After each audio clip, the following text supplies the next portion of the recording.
promised, I'm making the second video to the first video about the new patch that just came out. I'd like to say Blizzard did do their utmost to make classes interesting, and in ways they did and didn't kill my prop paladin, who is now respect retribution for easier leveling purposes, because 70 to 80 as prot is a pain in the ass, pardon the language. I'd like to start out with the dual specking. I looked at it, and first day, I mean, as soon as we got back on the servers, which the downtime was unbelievable, we finally got back on the servers, and this dual specking, I mean, everybody bought it. There were achievements going off like crazy.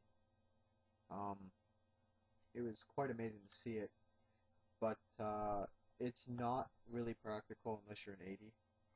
If you're going to level with dual specking, that's fine, but it doesn't seem worth 1,000 gold. Because, I mean, at 77, you get your cold weather flying, and that's 1,000. Then flying mount 800, and then about 100 or so for the mount. So it's about 1.9k. Now, if you're extremely rich and you have mains that have 6, 7k, that's fine, but it doesn't seem reasonable at 1,000. I personally have the money to pay for it, but not willing to, because it doesn't seem a viable spec right now. I mean, reaching 80 with my paladin would be a time to think about it, but a friend of mine, when he did his dual specking, said it wasn't worth it at the time, and then realized it sort of was and sort of wasn't in many ways, but that's relative to PvP. These new things they did to classes, there's been a lot of QQing. I know that one comment left on the first video about me QQing about classes was a little out of good taste, because many classes got nerfed. The one class that most of us are happy they got nerfed is the Death Knight, and still there are good Death Knight tanks out there, and there are good Death Knight players, but then again, if you play on a PvP server, like I do, there's a lot of bad Death Knights, and this goes for both sides, not just Horde, not just Alliance, but both sides.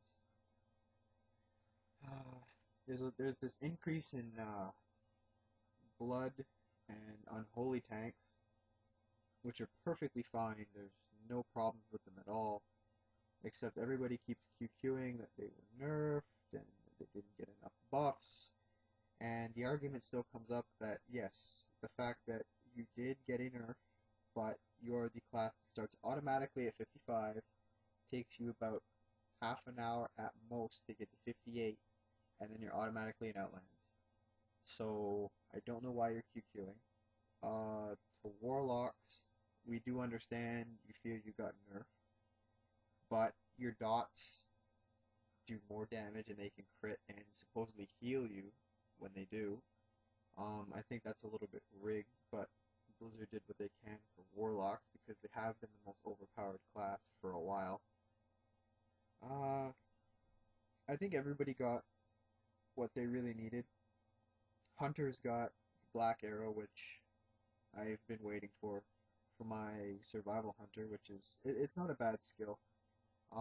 Spect right at 60, you can grab it. It's a fun thing to use. It's on the trap cooldown, which is pretty cool. I don't mind it at all. It makes duels interesting. First day when the patch came out, logged in on the Hunter, respected for the Black Arrow thing, and dueled a Shaman and completely eat his face, and the pet did nothing, which is usual. Moving on to interface buffs, Blizzard did a nice job with the interface. They put your glyphs on they're bound now to your talent point list, which is nice. This way you don't have to keep going back through the spell book. You just hit N, there you go. Well, if you have it for N for me, bound for anybody else, could be anything. I guess they made them better, because when I logged in, a whole bunch of Warlocks were spamming, want to buy Glyph of Haunt. I guess it was better. I don't have a high level warlock, nor do I think I'll have one. Um, PvP. Uh, this has been an issue ever since Wrath came out, and I think Blizzard hasn't done justice to it yet. I'm still waiting for PvP to get better. My battle group, as hard as it is to say, really isn't that good.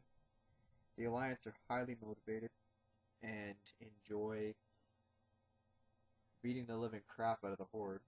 And as much as we try, in level 70 Alterac Valley, Alliance are 40, and we're 22. We pulled a whirlwind victory once, but that was sheer luck because the Alliance faltered when we made a push.